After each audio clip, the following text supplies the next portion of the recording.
This is the Work Smart Hypnosis podcast, session number 392. Kryssa Marie Bowman on Multidimensional Consciousness. Welcome to the Work Smart Hypnosis podcast with Jason Linett, your professional resource for hypnosis training and outstanding business success. Here's your host, Jason Linett. Happy Thanksgiving, everybody, and to those not quite in the United States, happy November 24th, or whatever day you happen to be listening to this specific episode. And hey, speaking of being thankful, I am thankful for hypnotic communities that are designed to not just elevate the entire profession or to elevate the person who runs the community, but really designed to help to elevate the practitioners, the people inside of our world. To which it kind of made sense to have Kryssa Marie Bowman here on the show once again. That getting to know her over the years and watching the work that she does, watching the evolution of her approach, and then the different communities that she has created, you are in for a rather unique conversation to which this theme of multidimensional consciousness.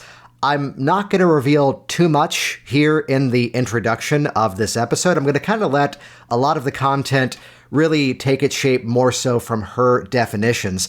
Though I would say the thing to kind of listen out for is that this was not necessarily a journey where she sat there and went, hey, I bet people will buy this. Or, hey, people want this, let me figure out a way to satisfy it. It was instead a little bit more of a personal journey, one that had a mixture, as even she would say, of woo-woo, as well as scientific research and discovery, yet at the same time, one of my greater passions and why I'd consider Kryssa a friend, this understanding that along the way, that, as Bob Burns would say, real or imagined, and kind of leaving that interpretation up for the client.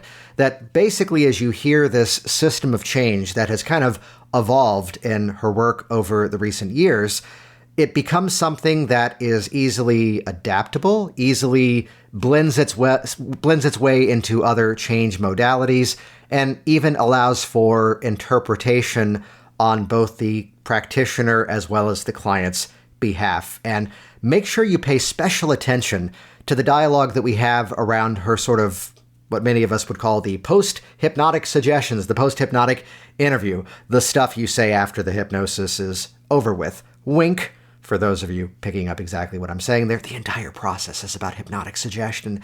Yet the way that she frames what to be aware of over the next few days, the way that she puts the client on the alert to look for what's different and what has changed, which is something that every single one of us could model inside the work that we do.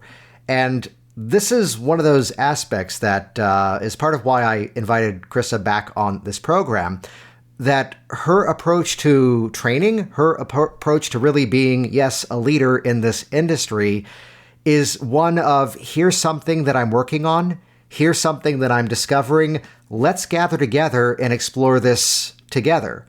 It's not, again, as what I've read in some other books, literally, as well as picked up metaphorically, it's not the students seated at the feet of the master pointing up and saying, look how amazing they are. It's instead this symbiotic relationship of let's this begin to morph and grow together.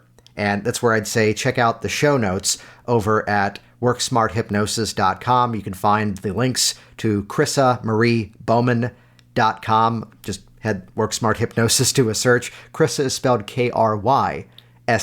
The rest of it is spelled as you would assume. And we'll leave Cynthia out of the introduction, but this cryptic reference to Cynthia will make a whole lot more sense as you listen to this conversation, which we'll put again the links to the show notes over at worksmarthypnosis.com, plus the uncensored community that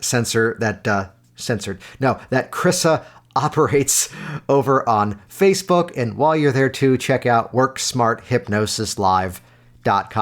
This is the live and online training and certification program that I co-train along with Dr. Richard Nongard. One part of it is about phenomenon-based change. Your client's got to feel the change process occurring. Otherwise, it does become the, I felt relaxed, I guess something happened.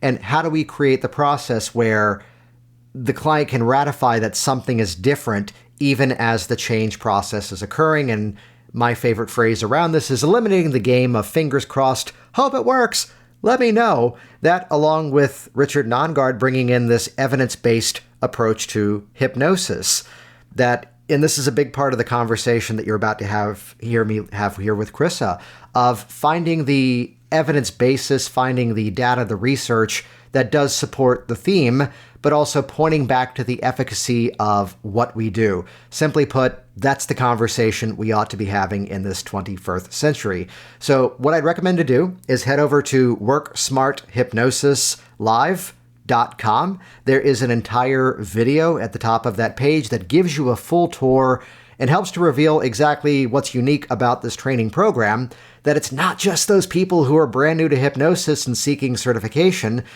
There turns out to be quite a number of frustrated hypnotists. And because of that, this is a training program that often brings in people who perhaps you're not yet getting the results that you want. You're not yet as confident as you would wish to be in your sessions. You're stuck inside of scripted techniques and rigid protocols, and you're ready to really branch out to confident, creative, and flexible hypnosis. Head over to WorkSmartHypnosisLive.com, watch the video tour, reserve your spot in the next event. And here we go. And again, I will not try to claim too much expertise in this topic. I will let it be Kryssa Marie Bowman's. Then again, I did go as Dr. Strange for Halloween this year. This is all just planting seeds for this phenomenal conversation. Here we go, session number 392, Kryssa Marie Bowman on multidimensional consciousness. When I was last on your show, I was just starting to get a little bit involved with the more spiritual side of hypnosis, and not because I sought it out, but because I kept having clients that were spontaneously going into past life regressions. And so at that time, it was like a year and a half ago or something, the jury was still out as far as my own belief systems on this, because, I was raised rather woo-woo and then went through a whole rebellious phase and was like hardcore science all the way. And so when this started happening in my sessions, I was like, well, maybe it's just a model. Maybe this is just what they need in order to allow themselves to, release whatever the issue is or step into whatever the next level of their life is.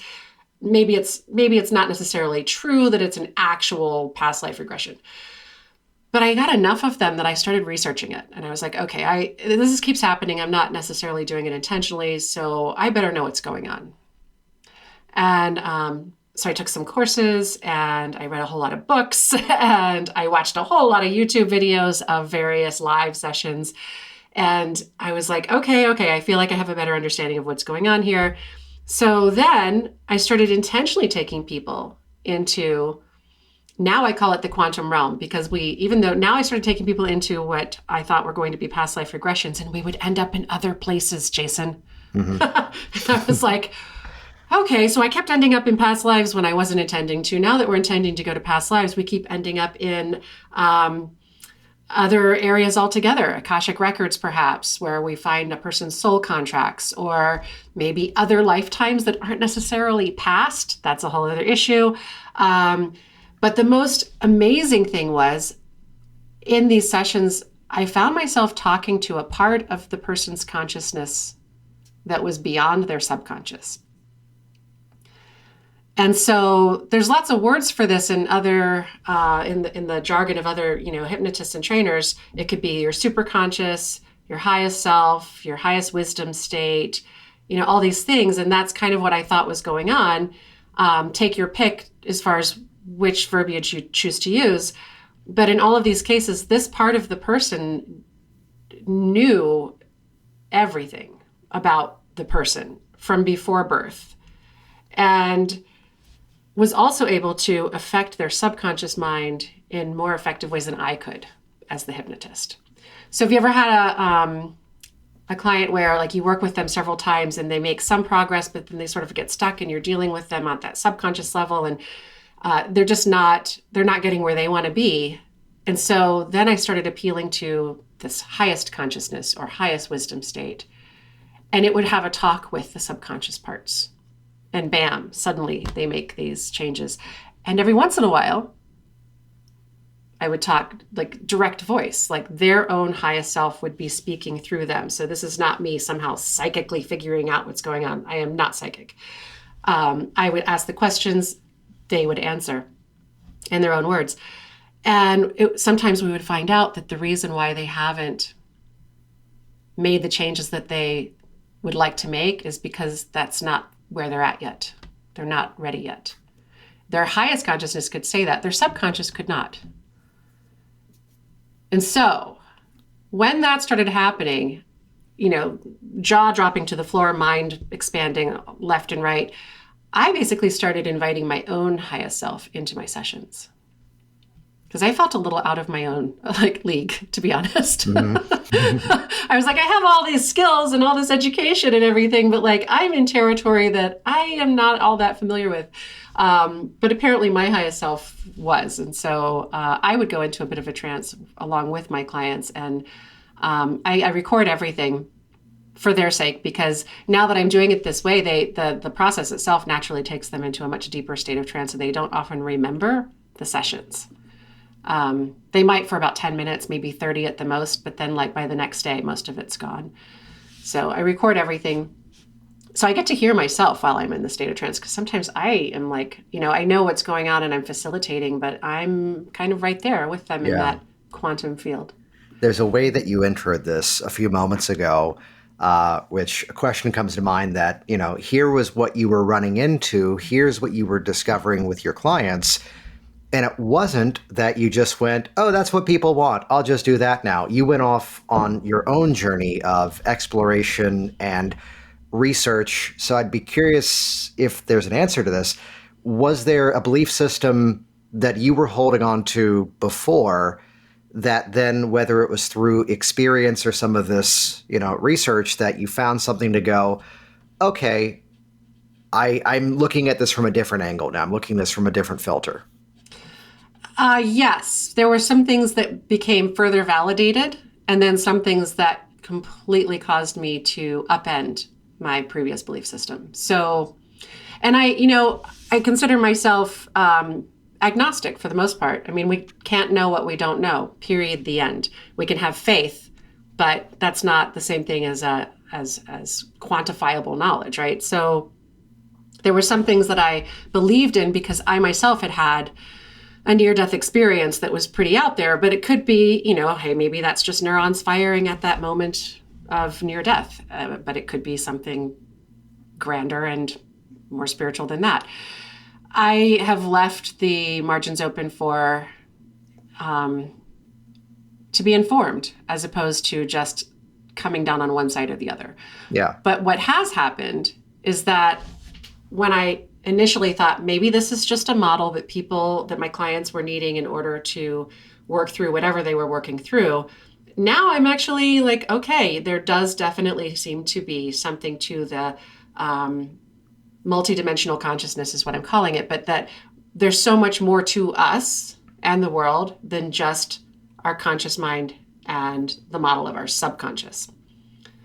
That everything has a consciousness. Could you talk us through that step of it, though, where you said it was this other part of the mind that was then, communicating or needing to be addressed, let's say, beyond subconscious? Yeah, well, first of all, it would talk about the client in the third person. So, for example, it would say, and what Jason really needs to understand right now is that it's okay to just let go of XYZ. Or what Jason has been struggling with the most is thinking that he needs to hold on to ABC in order to keep himself safe from, whatever. And then it would give specific instructions.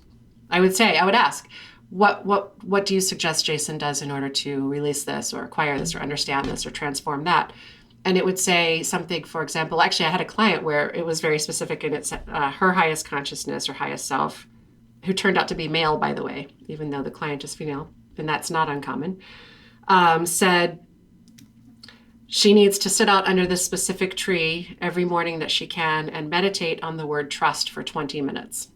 And all I did was ask. This came out of her own mouth. Yeah. And so when they start speaking in the third person about the client, referring to the client by their name, that's what I know. Okay, I'm definitely talking to a much grander, wiser, larger part. And sometimes it has a different name. Not always, but most of the time, if I ask, what is your name, it might come to the client right away, or it might, like, just one syllable will come, and then by the end of the session, the full name will come. And then other times it's not different. And I don't know what the difference is. Again, like, I leave margin for being informed and educated by my clients while we're having these sessions. So this is the question to have some fun with here, which is you have both sides of the brain of here's a belief system that was there, here's another direction you went, and then being pulled in the direction by the experiences with your clients. I don't even have an answer to this, and I'm curious to see where it goes. How would you simultaneously explain as well as debunk this, but then end up at the same result?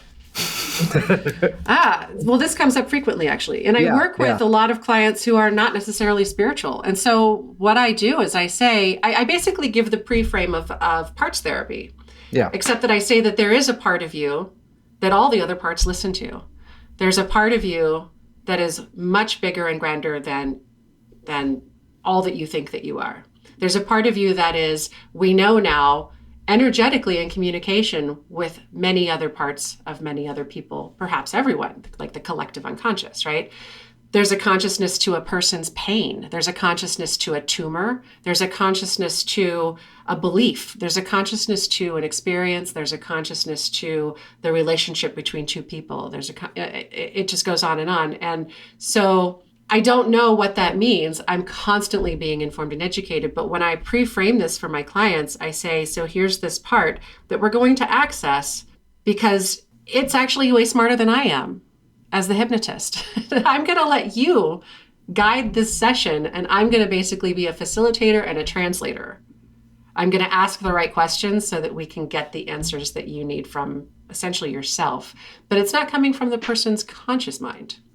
And they're often incredibly surprised to hear their responses most of the time. That's a really cool way of framing that. And it allows for, interpretation, be it literal, be it metaphorical, or just this openness. I flash back to a session that I did with someone who was operating as a chaplain in the Navy. And into the session, to kind of reveal the question, she goes, "Did I bring you there or did you bring me there?" Right. And it was after some quick regression off of something, and she went into something very different. And I said, look, I can even send you the video of me teaching this method to my students, that the whole thing about never lead the witness, open-ended questions, what's going on, what's that feeling, what's happening now. It's never who's there and what are they doing. It's all open-ended questions. She goes, so I brought you there. I go, apparently so. And she just sits back for a moment and she goes, well, that changes a few things now, doesn't it?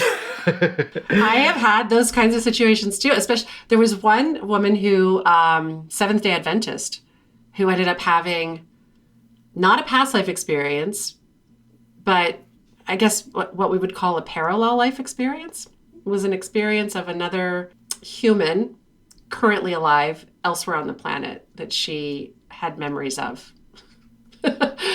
This is something that I'd never even considered. So then I started researching it, because that's what happens is the thing happens in a session and I'm like, could this be something that other people have experienced, or is this maybe just a model that's unique to this client that they needed to, break through whatever it is that they are trying to work on. It turns out that this is not an uncommon experience among the crowd that does, past life regression. So I don't even call it past life regression anymore. I just call it other life experiences, because this has happened a few times now. So anyway, but that's maybe a little bit more on the woo side than even I'm thoroughly comfortable with discussing, because honestly, and it's not that I dismiss it, it's that I don't understand it well enough to really, I don't have an explanation. I know that there is way more that I don't know than what I do. And every day that I do this changes my perception of everything. I will make a quick reference here, which I very clearly will not say any direct names, but anyone out there who's placing strategic guesses, yeah, him.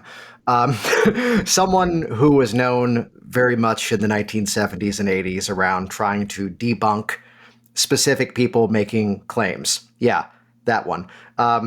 There's someone who I know who was hired to be on the committee with this individual, and he walked away from it because they had a few moments where there wasn't an explanation that could easily be defined. And rather than say, let's explore this further, the amazing person leading this team, there's the biggest wink I could give, basically deleted the data and said, let's move on to the next one.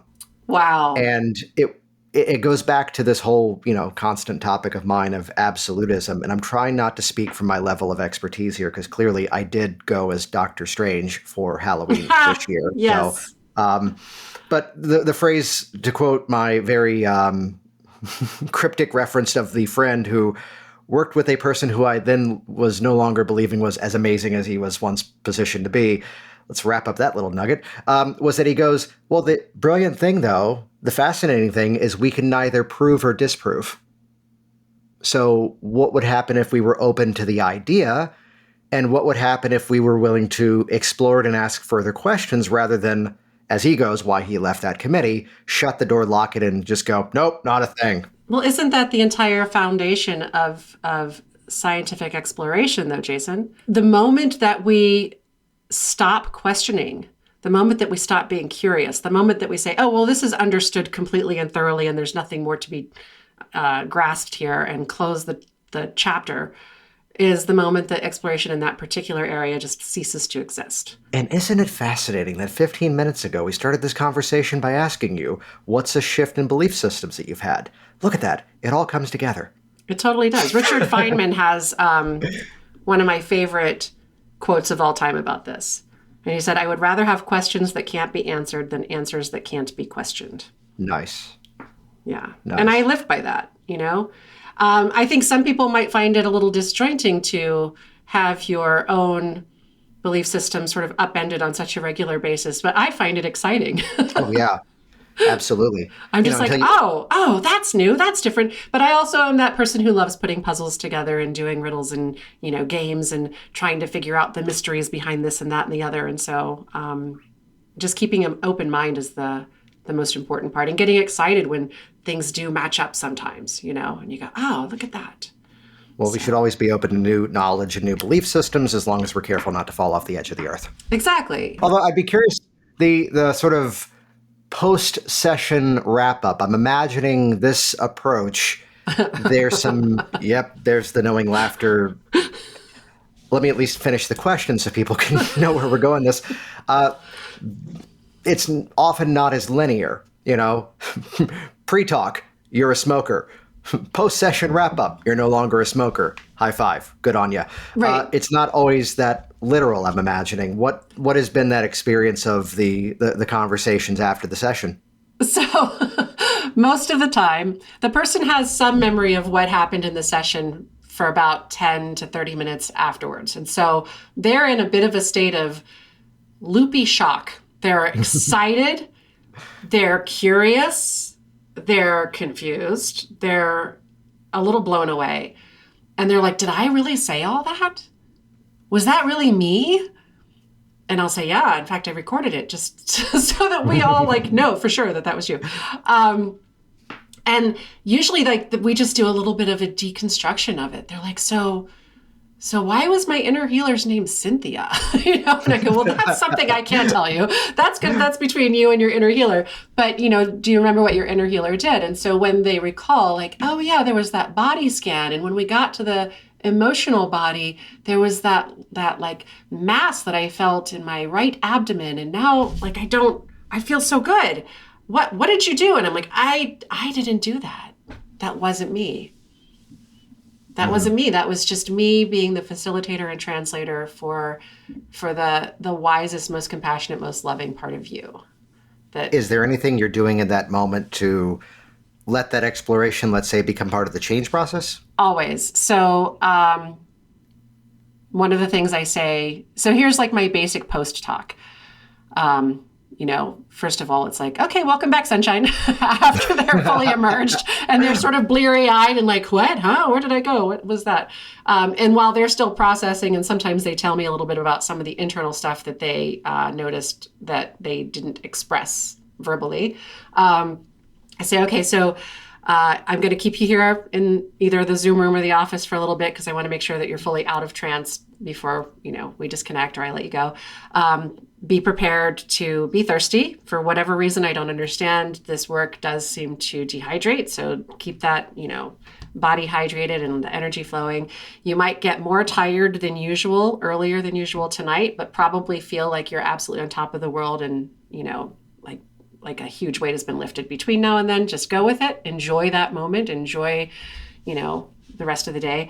And then in the morning, this is the most important thing. And I say, usually it's considered to be true, although I don't know that we have quantifiable proof of this, but it's considered to be true that it takes one full REM cycle for a lot of this stuff to really sort of like cement itself, dig those grooves across your psyche. So in the morning, when you wake up, this is the most important thing.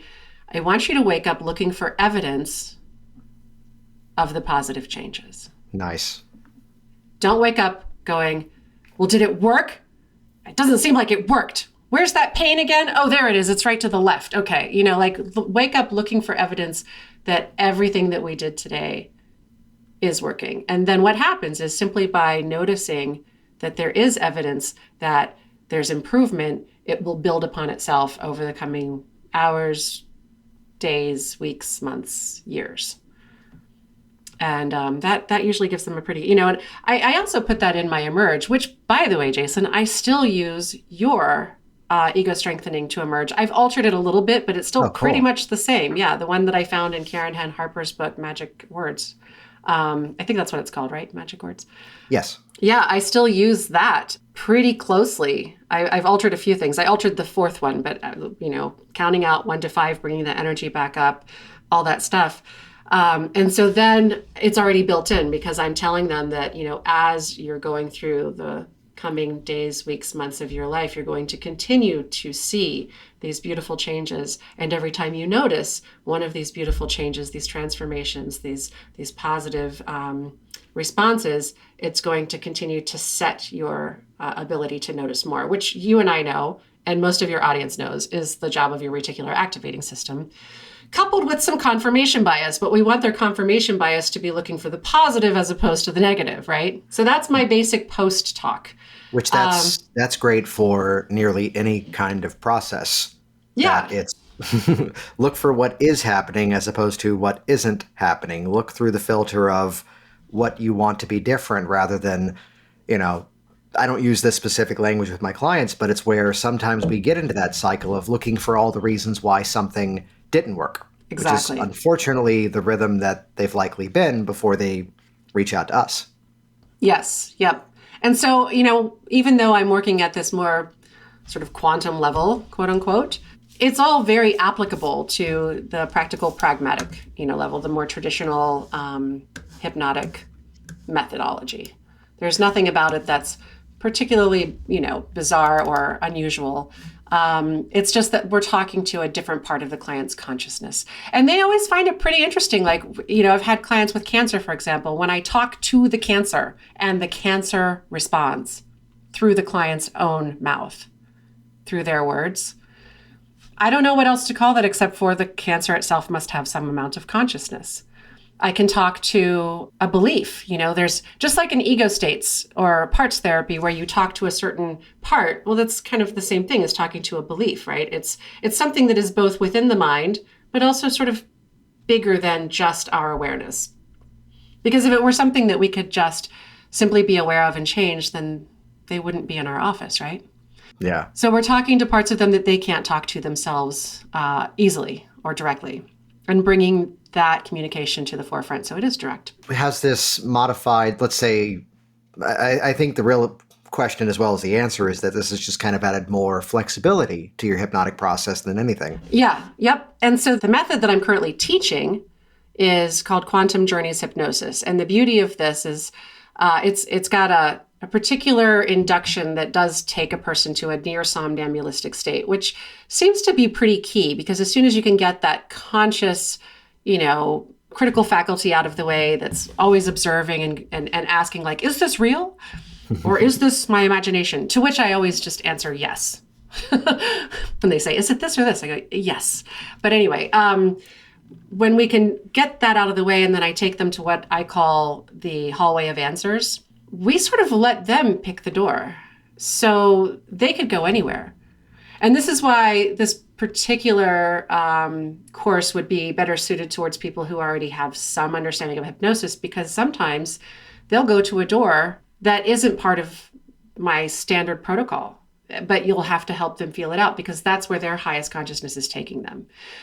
The beauty of this, though, is that you can also intentionally take them to other places. And so who's to say that behind one of those doors there isn't Freddie Jacquin's arrow technique, for example, right? Who's to say that behind one of those other doors there isn't meeting their own internal family? I mean, really, it's up to the practitioner. But it's also very much led by the client because the client is choosing the door. And the way that I do that is once we get to the hallway of answers, I just say one of those doors is going to make itself known to you in some way or another. Let me know when you know which one it is. And then I help them sort of flesh it out. So when they're like, oh, yeah, I see a door maybe with some light around it, or it's a different color, or whatever it is. Sometimes there's like a butterfly right in front of it, or a big red arrow sometimes, like saying, go here. I just let the client figure it out because it's so much more powerful for them. And it continues to take them into a deeper state of trance because they're engaging with their own, the visual of what's happening. And so then I'll ask them, okay, so what side of the hallway is it on? How many doors down? Kind of get them even further associated into it. And then when we're ready to open the door, I just say, okay, take a few moments to, orient yourself to adjust to whatever's on the other side of this door and just let me know whatever it is that you are aware of. And I'll say see, sense, feel, or know, because not everybody is visual. So they might get to the other side of the door and just kind of know where they are or get a feel for where they're at. Or they might just have an understanding. Some people are just, their sense is more just cognitive. That's me, by the way. I'm not a very visual person, but I'm learning how to build that muscle, by the way. But I didn't start off that way. But I was definitely much more just sort of a cognizant person. I wasn't auditory. I was more kinesthetic and cognizant. So I would just, like, the information would just drop into my awareness and I go, oh, I'm here, even though I couldn't see it. There's a framework that you sort of hinted at there, which I will openly admit has become one of my bigger passions in recent years of hypnosis, as to where I see a lot of students who are new to this begin to lose confidence is in the transitions. And anything we can do that creates an open-ended, let's say, thematic structure. That Richard Nongard does something, and I always get the number wrong, so apologies, like the journey across 32 different doors, and it's a very specific reference to a story that someone else had told, whether it's even something out of NLP like the logical levels, or just some sort of structure that, as you mentioned, they can now go behind this door, and that's where this technique occurs. The way that we purposefully oversimplify self-hypnosis with my clients, which would be, as you do this, you can return to that. And it's whatever technique we may have done. Right. What was the most helpful from last time? Control room. Good. Let me teach you a method of self-hypnosis so you can return to that control room. Right. And it's not as dogmatic, and it's not as step one is this, step two is that, but it allows for greater flexibility inside of the work. Mm-hmm. Yeah. So as you've been teaching some of these components of it, have there been any experiences where, let's say, even the students going through it kind of found their own finesse, their own streamlined abilities, their own creativity out of it? Yeah, and actually that just came up recently in the group the Facebook group that corresponds to the course itself, because I've got, the various students that are able to ask questions about it. And one of them was like, so, what happens if it seems like I think that this other technique would work really, really well for the client, but they're already in, the quantum hallway of answers, but maybe it's a technique that they learned from another hypnotist. And I'll go, yeah, that's door number 3. There you go. Right? Thank you. Like there's no reason to exclude that. Absolutely. And a lot of it is going to be somewhat intuitively based on the part of the hypnotist, which means that some hypnotists are going to love this protocol. And the ones who really do need a lot of hand-holding, maybe not so much. But that said, I do structure it so that the very first thing that we do with almost all the sessions is just a little bit of ego states transformation, so we can talk to the part of the client that might be in any way hesitant, resistant, worried, concerned, etc., about going into a deeper state of trance and doing this work. And that usually takes just about 20 minutes. Sometimes we end up there for longer, but I'm going to say on average it's about 20 minutes.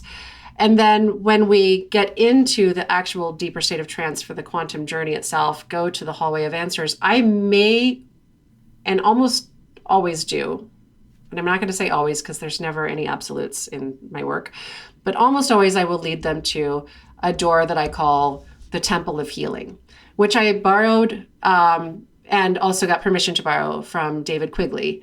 And I've expanded upon it and added a lot of other stuff. Actually, I shouldn't say I did. My clients have expanded upon it and added a lot of other stuff that I now have included in there because it's just so beautiful.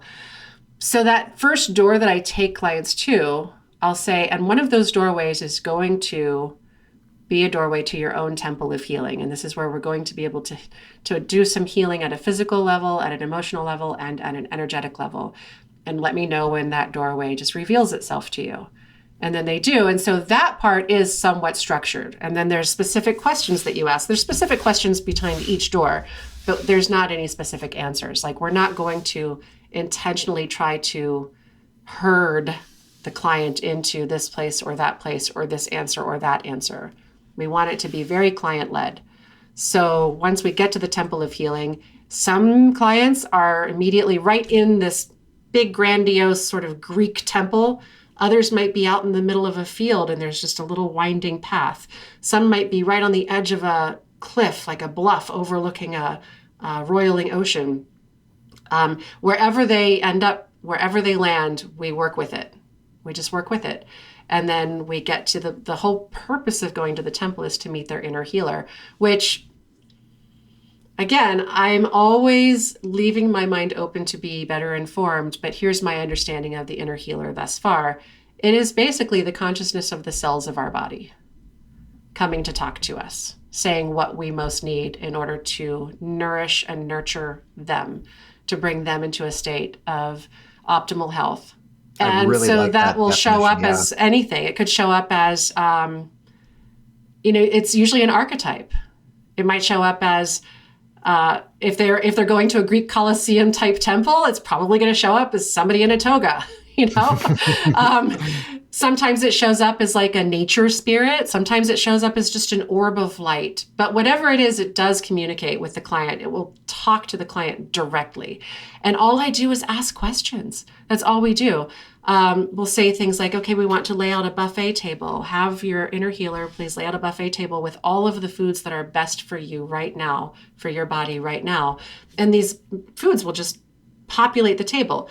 Now, this could all be from the subconscious, right? But here's the thing, Jason. Sometimes these foods are not recognizable by the client. They'll be like, there's something that I don't understand what this is.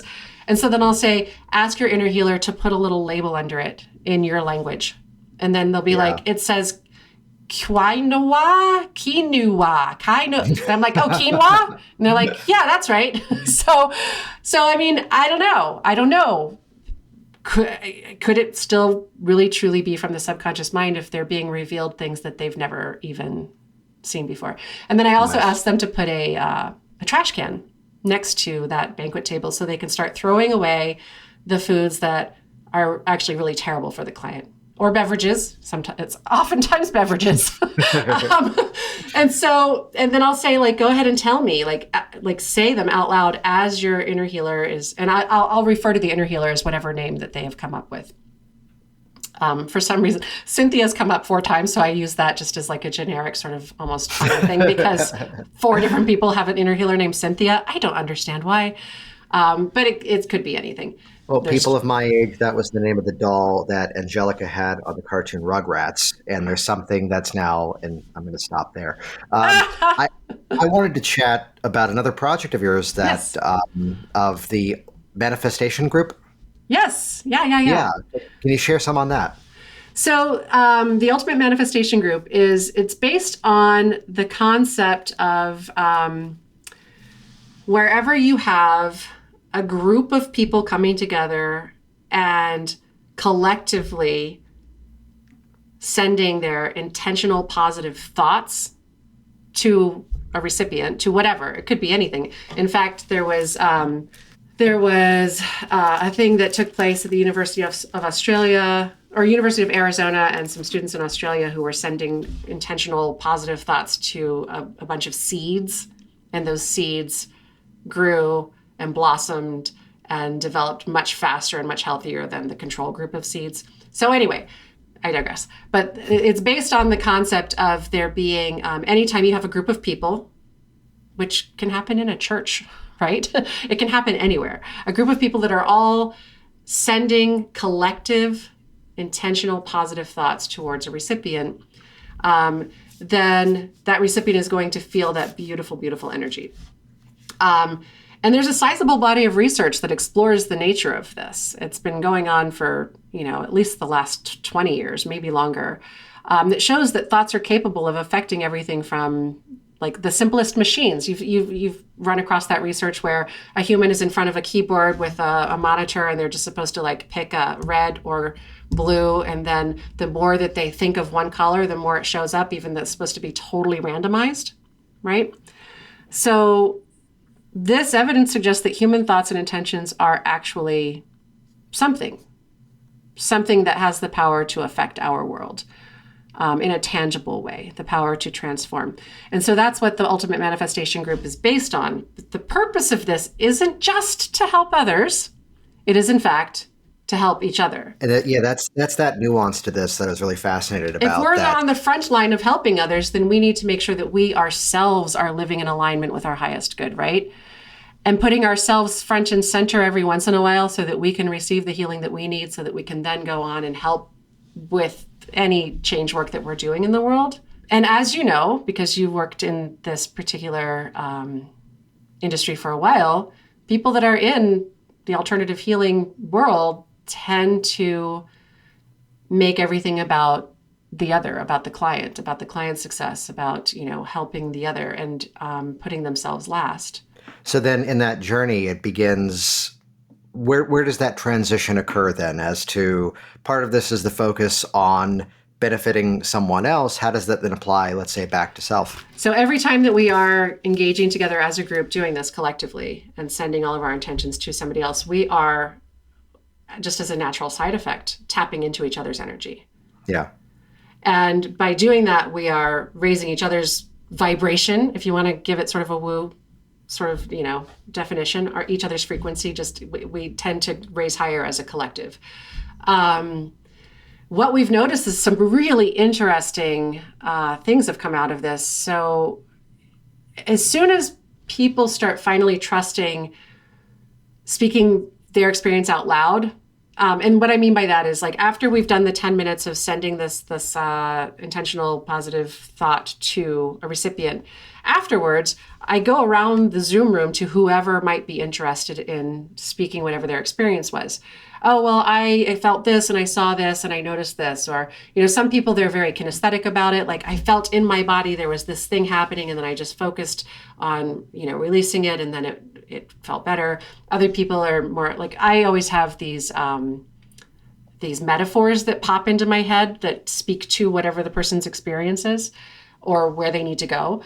Or at least according to whatever gave me that metaphor says that they need to go. Yeah. I'm going to say my highest self, maybe.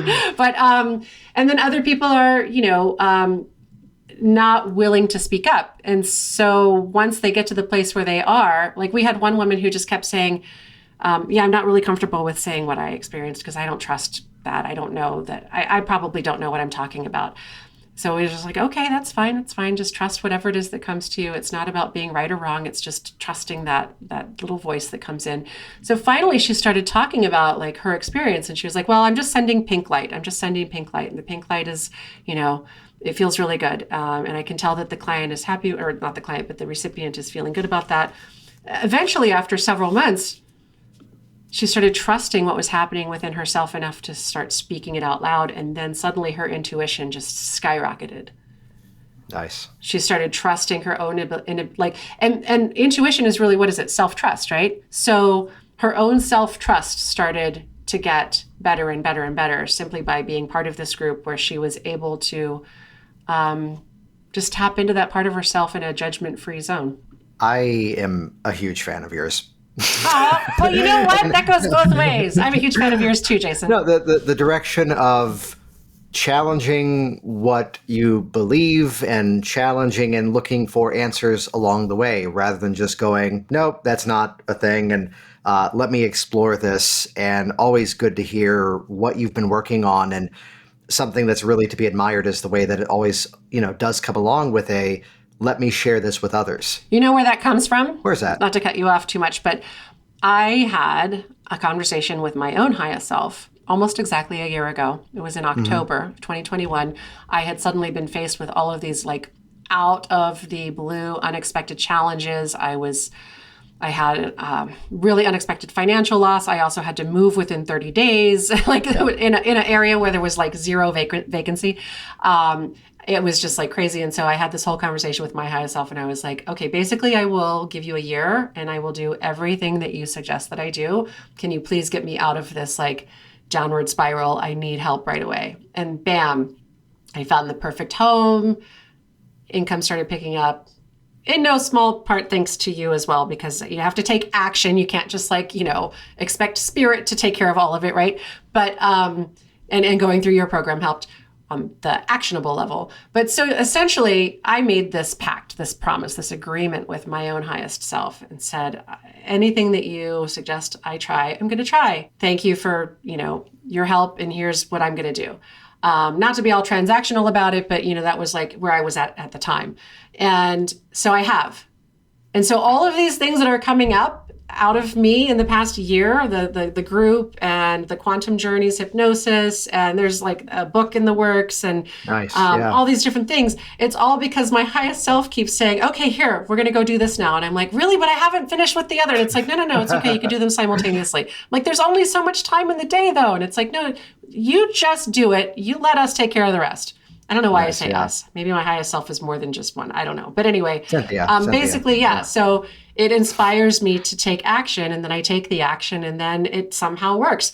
And it also said, just trust that it's going to, it will all work out. The opportunities will start coming as long as you're listening to your highest self. And here they are, Jason. Here I am on your show. The opportunities are coming. You just perfectly did the thing I'm probably going to ask you in 4 minutes of the any final thoughts and try to top that now, but we owe it to the audience. For those curious to find out, more about the projects you're working on, the events you've got going on, what's the best way for them to get in contact with you? It's very easy. Go to my website, KryssaMarieBowman.com. And do you want me to spell that out? Yeah, go for it, yeah. K as in kangaroo, R-Y-S as in Sierra, S as in Sierra, A, Marie, M-A-R-I-E, Bowman, BOWMAN.com. Cool. And in the menu there's a place where it says train with me. There's a place that says work with me if you want to have a session. There's a place where you can join the Ultimate Manifestation Group. Nice. And we'll put links to everything, of course, in the show notes at worksmarthypnosis.com. Good to have you back on. I'm sure we're going to have you again sometime in the very near future as well. I look so forward to it. Other than the thing from before, any final thoughts for the listeners out there? So working within the quantum realm, because it has been a bit of a buzzword lately, right? The way that I understand it, and I do in fact come from a hardcore science background, applied psychology, but basically it's an invisible field of energy that carries information and frequency that we don't necessarily always sense with our primary five senses. So it's all around us. We are in it, and it is in us. It is basically the same molecular chemical composite structure that the entire universe is made of. And so we are also made of that same structure. It makes sense that we communicate with everything at a level of frequency. And so to me, that's the quantum realm. It is the smallest particles of being that make up the largest consciousness of everything. Jason Linett here once again, and as always, thank you so much for leaving your reviews online on your favorite podcast players and sharing this conversation in your ongoing growth as a hypnotic practitioner in this industry. And yes, keeping the conversation going with our incredible guests. Head over to the show notes, worksmarthypnosis.com. That's where you can find the link not just to Kryssa Marie Bowman, Kryssa, the rest of it is spelled, as you would assume. Links and details at worksmarthypnosis.com. We'll also put a direct link to her uncensored hypnosis community, which is a phenomenal place to hang out.